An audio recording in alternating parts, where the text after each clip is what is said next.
Welcome to the video. Today I'm going to do a further review of a year in my life with music.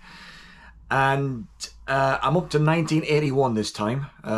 If you recall, if you're following this, I started buying records in 1972. So I've been doing a video of reviewing kind of what I was doing, but also which are the top 20 albums in each year, and I'm now up to 1981.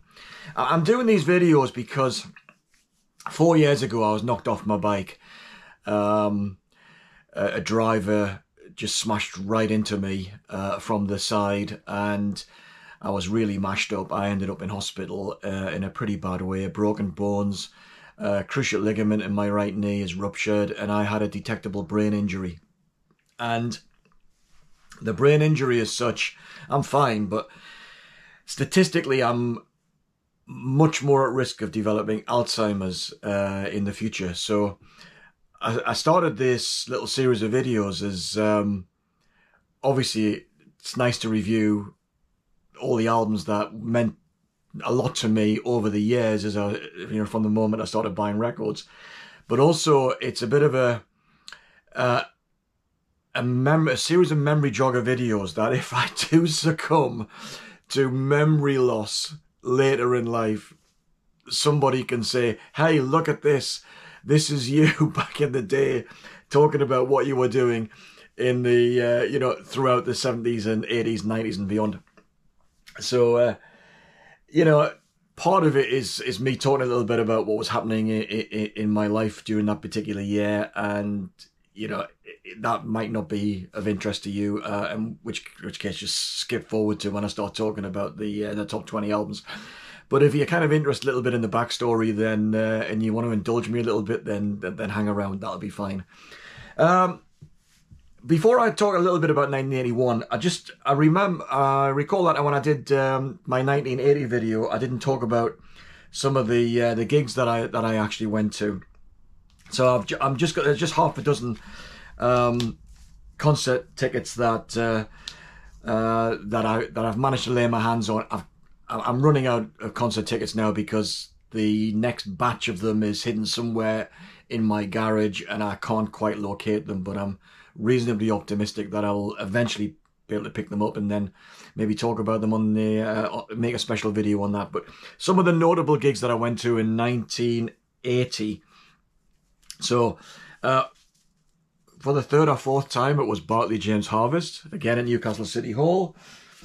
In March, there was Peter Gabriel, again for I don't know how many times I'd seen him by this time. It was quite a few. On the 29th of April, there was Genesis on the Duke Tour. On the 30th of April, there was Genesis on the Duke Tour. On the 12th of June, at the Mayfair, Newcastle, was The Clash. I think that was the second time I saw them. First time at the University or the Poly, I can't remember which. The Genesis theme continues. 3 days later, I was seeing Steve Hackett. Plus special guests, I can't remember who they were. And just finally, on the 7th of August, for the second time, again at the Mayfair, I'd seen Ted Nugent, the great Gonzo, which I know you know and love. So anyway, some of the concerts. So anyway, 1981, massively important year for me.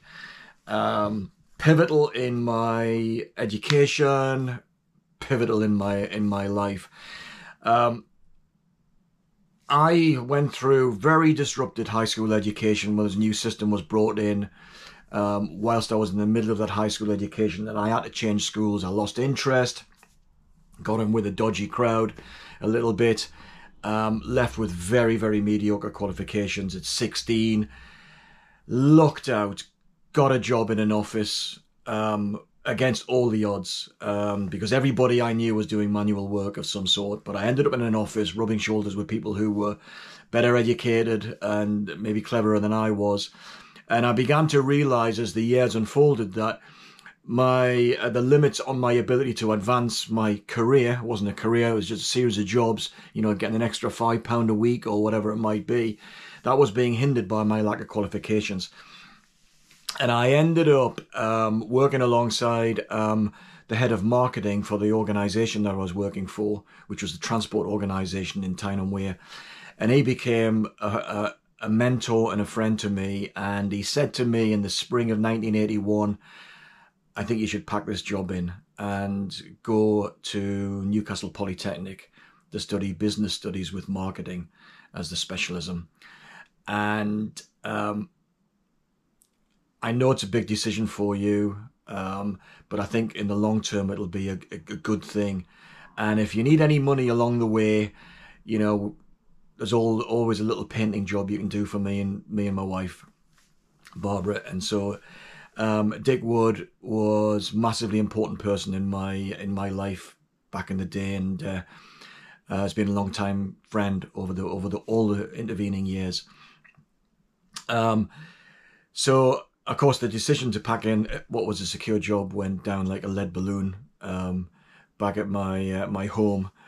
But you know, with the support of Dick and others in the management team, apart from one who said I must be mad, people were generally supportive, and so I made the leap. So come September of that year of 1981, I left this job and I started business studies at what is now known as Northumbria University. And I remember, and this is where it comes back to music, I remember I was in the halls of residence with a friend,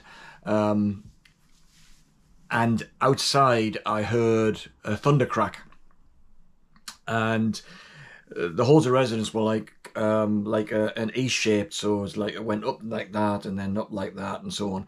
And there was a thunderstorm outside, and so a friend I was with at the time said, let's go around and see a friend and another friend of his in this room in the halls of residence.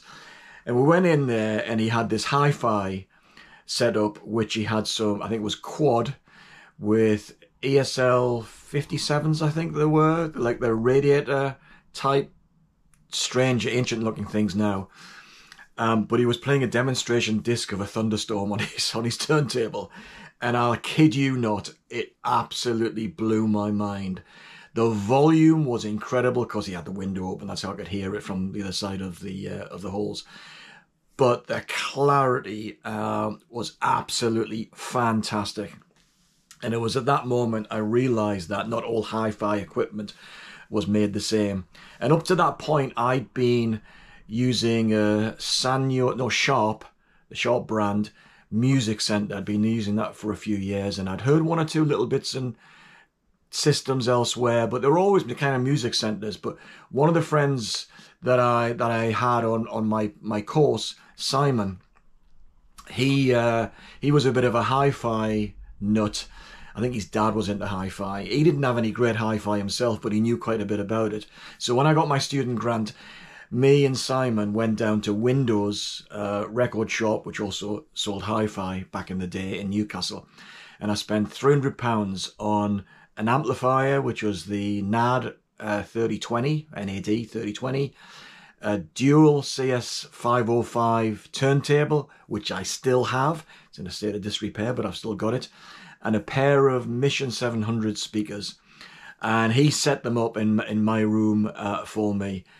And it was then that I started taking much more of an interest in the equipment that I was listening to music on. And I've got some pretty good kit these days, but almost all of my kit is the result of an eBay frenzy about 20 to 25 years ago, when I had too much time on my hands and a bit too much money in my pocket, and started throwing money at bits of hi-fi. So I've got some lovely kit, but it's pretty much all secondhand. But it doesn't matter, it works great. I don't think I've bought barely anything in the last 20 years. So anyway, yeah, so I'm not really an audiophile. I'll do a separate video one day about talk through the kit and so on and so forth. But that 1981 was pivotal, and in terms of my appreciation of music. But as I've said, it's also pivotal in the direction my life then took, and I started taking much more of an interest in my personal and professional development. More of that maybe in a future video. But anyway, the top 20 albums of 1981. I'm going to throw up a few also rans, albums that were really important, released in 1981, but didn't quite make my top 20. So the first one is a greatest hits album, and I don't normally include greatest hits. I don't normally include live albums here, although I've done one or two. But this was such an amazing greatest hits collection that catapulted this artist who'd kind of been and gone back into the public consciousness. And it's an absolutely fantastic album, and that is Bill Withers' Greatest Hits. Listening to this now, or looking at the tracks on this now, what an incredible collection. Just the two of us. Use Me, Ain't No Sunshine, Lovely Day, of course, which we all know. I Want to Spend the Night, Soul Shadows, Lean on Me, Grandma's Hands, which Gil Scott Heron did a version of later. Hello Like Before, and Who Is He and What Is He to You? What a unique sound. Absolutely fantastic soul artist. And that was a really great album, but outside the top 20. Another one outside the top 20 is a woman who I first was exposed to via Steve Hackett's second solo album, and that is Randy Crawford and her album Secret Combination. And this is a great soul, kind of slick soul album. So You Might Need Somebody, Rainy Night in Georgia, You Bring the Sun Out, Secret Combination, Trade Winds, full of classics, great album. Another friend, other than Simon at Newcastle, at the time was a guy called Robin, and he was into hard rock, and he introduced me to this album, which is Too Fast for Love, isn't it? Too Fast for Love, the debut album by Motley Crue. I've never been a big Motley Crue fan. I didn't have this album for years. I think he had one on the Leather label, I think it was. This is on Elektra, so this is obviously a kind of a less valuable version. But over the years, I've gone back to this album, and it is really, it's so damn exciting. It's really good. Never followed them, ever. Never bought anything else by them, although I did see them on a triple bill about 10 years ago or something like that in Birmingham. But yeah, Motley Crue, Too Fast for Love. And is this number 20? Let me just check. I think this is number 20. I'm down on my top. No, I think this is just out. Yeah, this is outside my top 20. Last one, and that is Dig Goggin, and that is Handful of Earth. Now, this is a folk album. I wasn't into folk, although I was a big fan of Lindisfarne. Not so much Fairport Convention. Lindisfarne, I've always had fondness for them. And their third album, Dingle Dale, is kind of much more folky than the others. And this is considered to be one of the classic folk albums of the 1980s, if not the best folk album. Scottish singer-songwriter, very political, and he's done a version here of Leon Rosselson. I think it is, he's another folk guy. The song called World Turned Upside Down, which, if you remember, Billy Bragg did a fantastic version of. This is very similar, but Billy Bragg's version is that little bit angrier, but it's absolutely fantastic song and a great version. That's, if you want to get into kind of folk music, or you've got a little bit of time for it, then this is a great album to go back to. So anyway, those are my also rants for 1981. Right, number 20.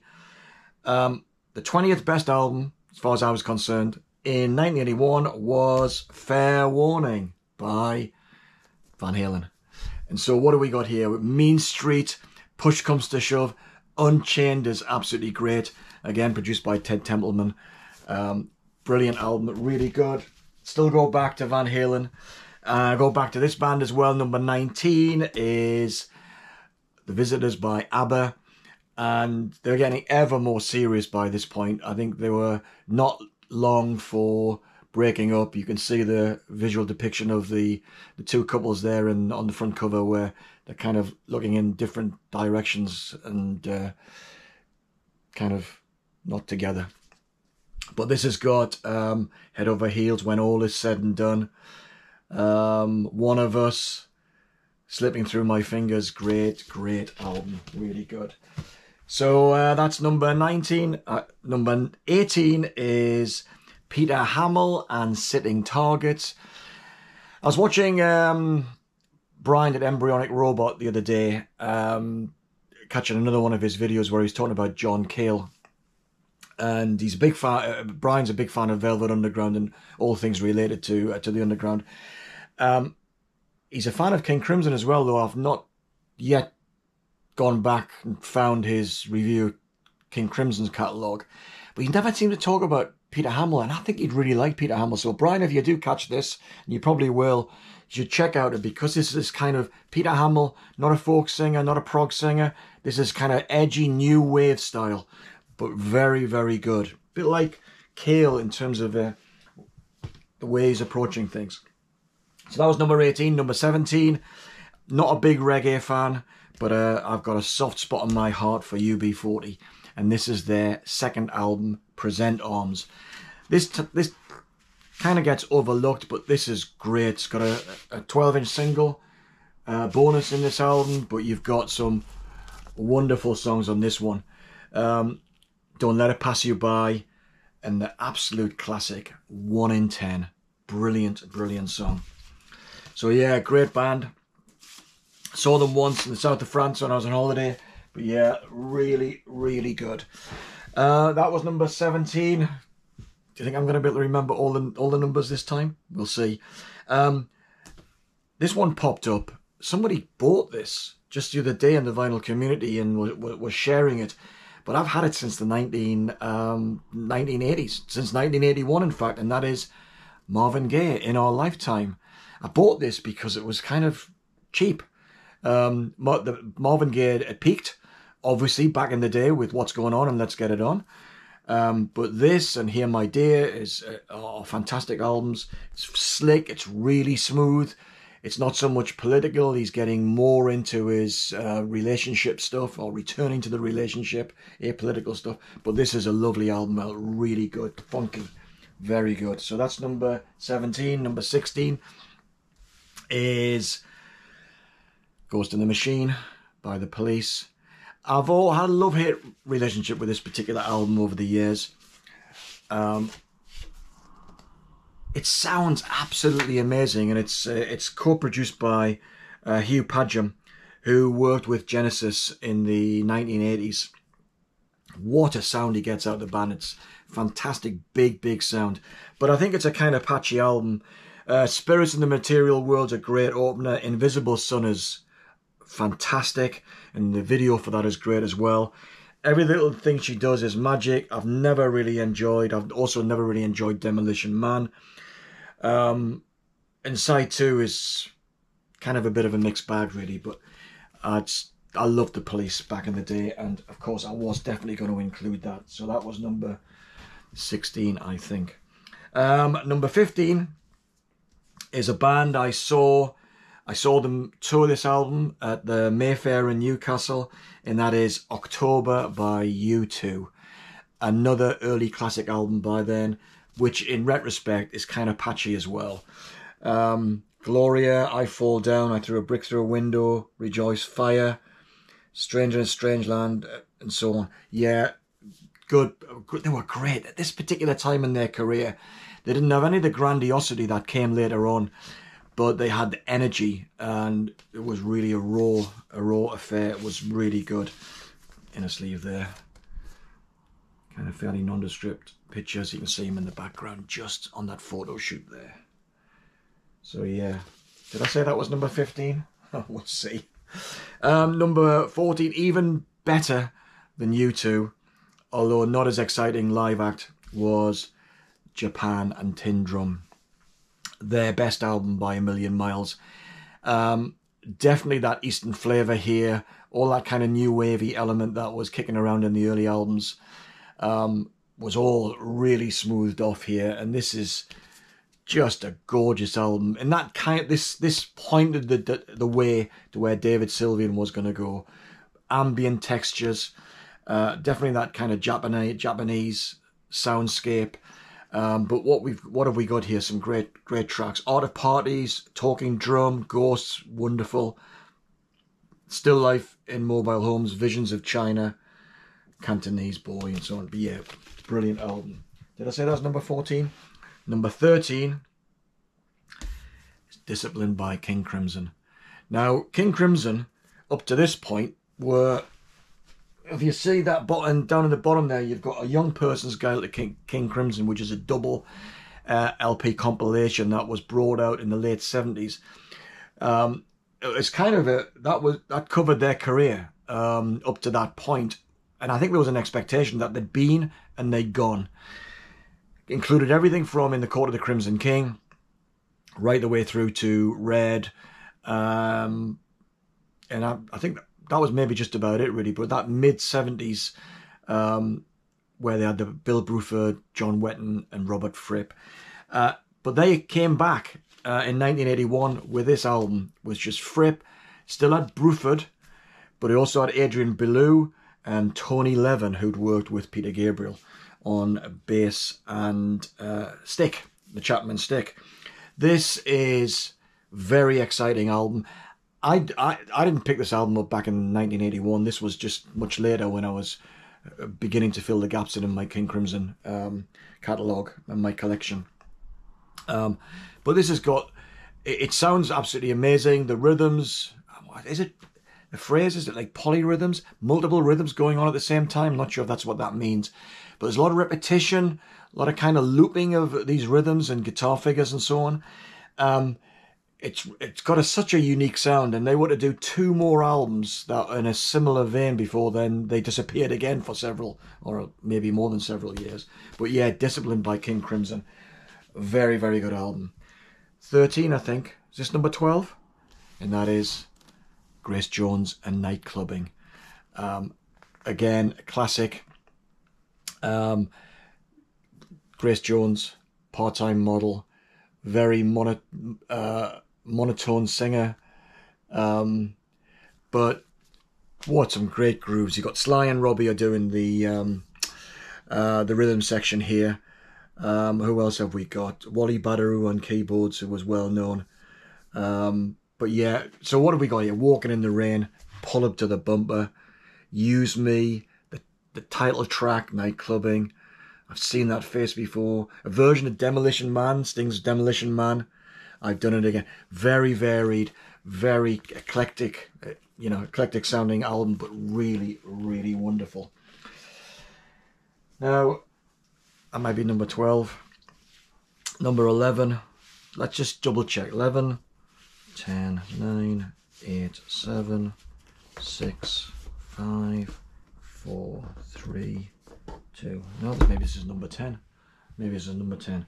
And this is Simple Minds and Sons and Fascination, which came sealed together as a double pack with Sister Feelings Call, which is kind of like instrumental versions mainly of the stuff that appeared on Sons and Fascination.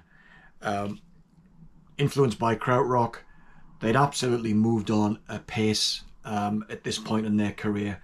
They're almost like a different band, and they became a different band again when they released New Gold Dream. But this has got some classics on here.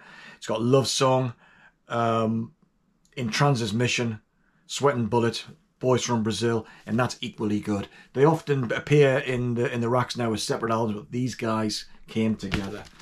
So yeah.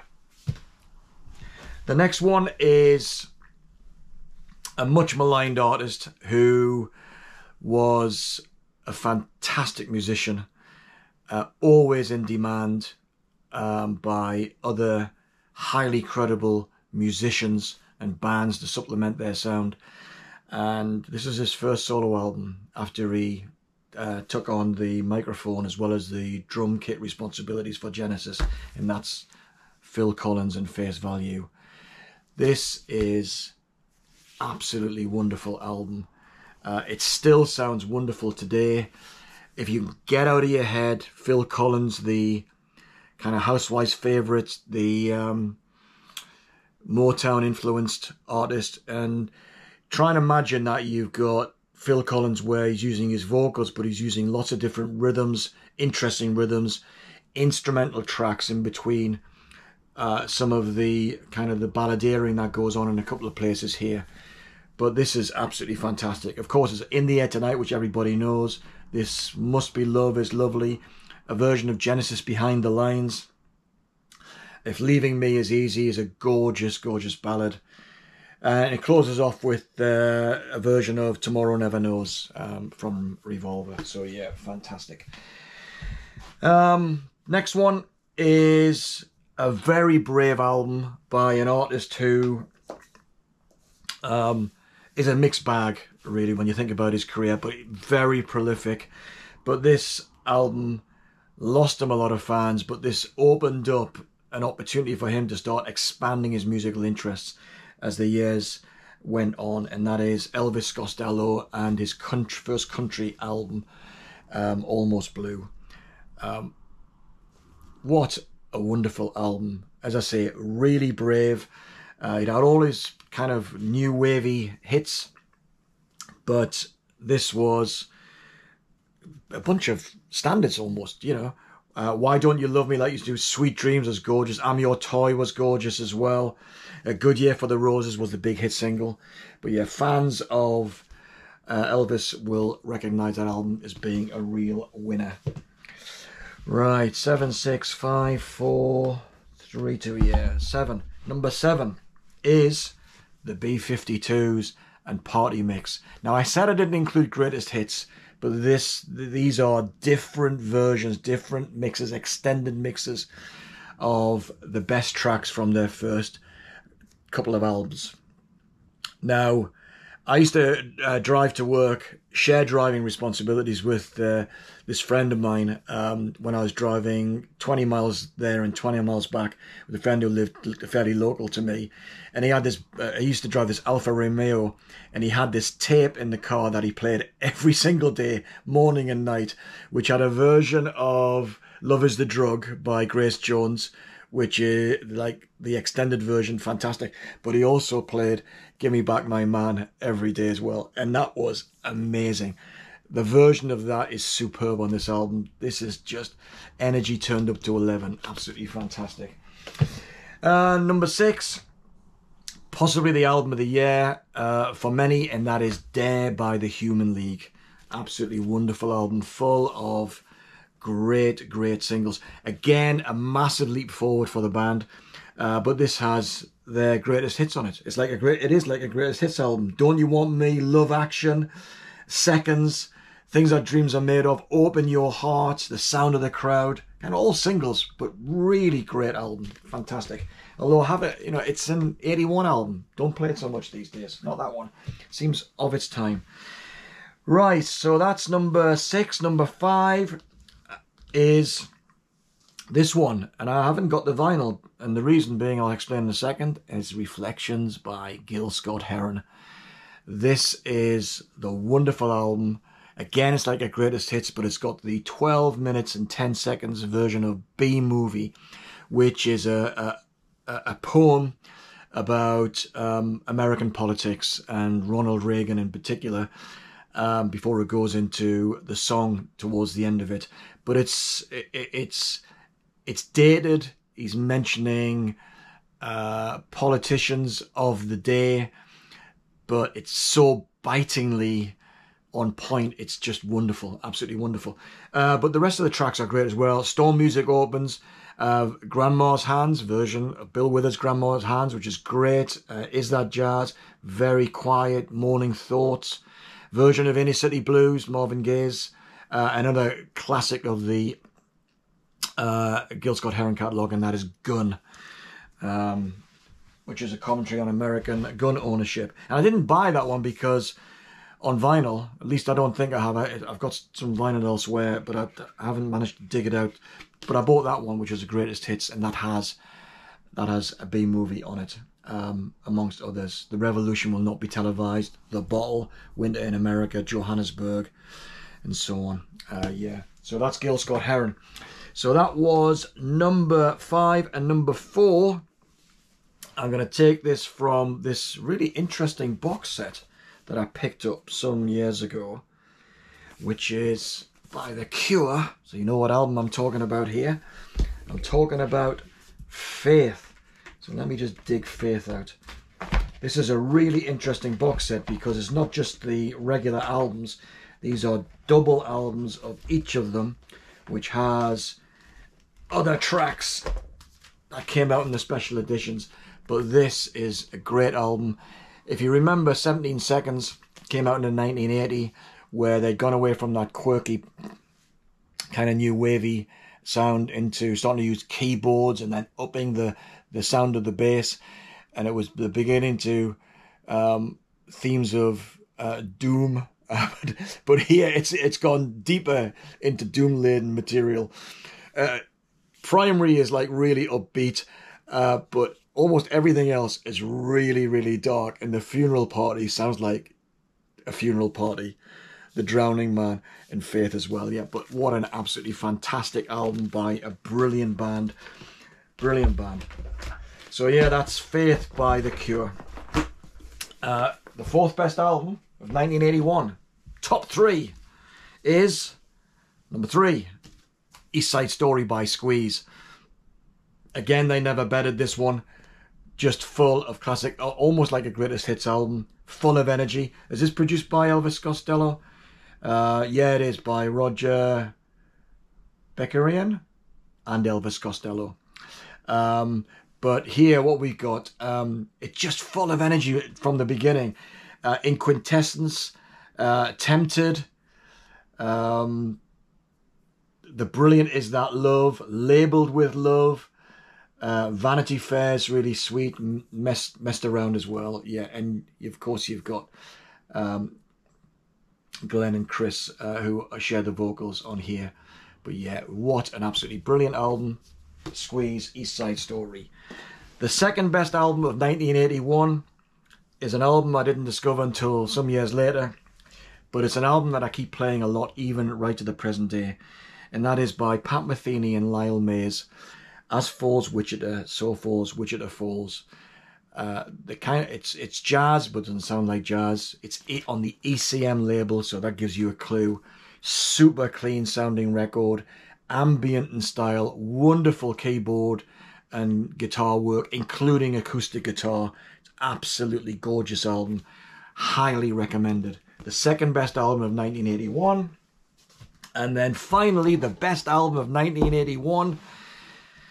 And I did a video of this a couple of years ago now, singling out this this album for particular recommendation. But in my rundown of the best albums of 1981, it easily comes out on top, and that is Heaven Up Here by Echo and the Bunnymen.